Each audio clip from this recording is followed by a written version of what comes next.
ఏంటంటే ఆ రోజుకెళ్తే ఈ రోజు వరకు కూడా ఇటువంటి దుర్మార్గమైనటువంటి ఆలోచన విధానంలో కొంతమంది ఉంటే ఇంకా ఈనాటికి కూడా మనము స్వచ్ఛందంగా సహజంగా మన ఆలోచన మనం చేయకుండా ఒకరి మీద ఆధారపడి ఒక్క ఆ పూటకి ఎవరో చెప్తే ఆ మాటలు విని జీవితాన్ని నాశనం చేసుకొని పిల్లల్ని రోడ్ల మీద పాస్ చేస్తున్నటువంటి ఇంకా ఈ రోజుల్లో కూడా మార్పు రాకపోతే సాధన ఐలమ్మ జయంతి వర్ధంతి మాత్రమే చెప్పుకుంటాం చేసుకుంటాం. ఈ స్టేజ్ అయిపోయిన తర్వాత ఎవరి పనికి వాళ్ళకి వెళ్ళిపోతాం.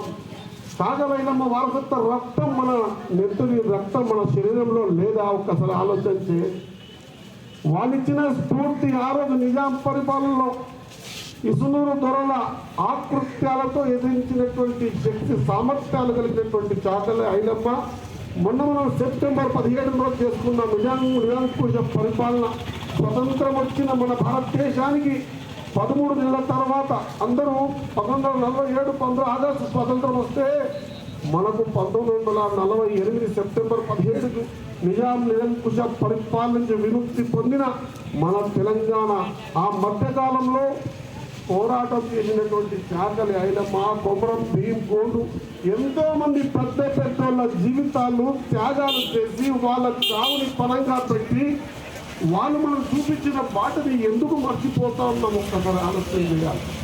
ఇది యువకులు ఆలోచన చేయాలి. ఎక్కడ పోతున్నాం మనం? ఎందుకు ఈ వ్యవస్థలో ఈ రోజు కూడా నీవుగా ఆలోచన చేయకుండా నీ మీద ఆధారపడ్డటువంటి నీ పిల్లల గురించి ఆలోచన చేయకుండా నీ ఊరు గురించి ఆలోచన చేయకుండా నీ మండలం నీ రాష్ట్రం గురించి నీ జాతి గురించి ఆలోచన చేయకుండా ఆధారపడి బతికినన్ని రోజులు ఇంకా వ్యక్తి చాకరి విముక్తి పోయిలేదని నేను భావిస్తాను అన్నమాట. గట్టిగా తెలియజేస్తా ఉన్నా. నీవుగా ఆలోచన చేయకపోతే నీకు చాకలి ఐలమ్మ గారి స్ఫూర్తి అందుకు. నీవుగా ఆలోచన చేయకపోతే రాజ్యాంగం రచించిన అంబేద్కర్ గారి స్ఫూర్తి నీకెందుకు?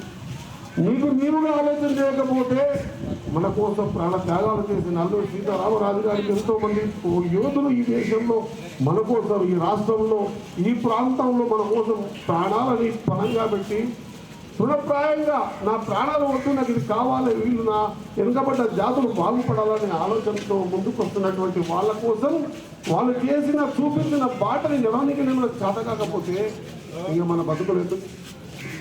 మనం పడుతున్నాం. జీవకోటి రాత్రులన్నీ పడుతూ ఉన్నాయి. అన్ని పుడుతున్నాయి, అన్ని రచ్చిపోతున్నాయి. దేవుడు మనకు తెలియచ్చిండు. మనకు మార్గం చూపించేటువంటి పెద్ద మనుషుల జీవితాన్ని ఆదర్శంగా ఇచ్చిండు. చదువుడు అనుకోవడానికి చదివించిండు. ఇంతకుముందు మా సోదరుడు మాట్లాడుతాడు మన మిత్రుడు నరసింహులుగా చదువుకుంటేనే నేను ఈ స్థాయికి వచ్చినా మీ పిల్లలు చదివేయండి. ఇప్పుడున్న ప్రభుత్వం కూడా అదే ఆలోచన చేస్తాం.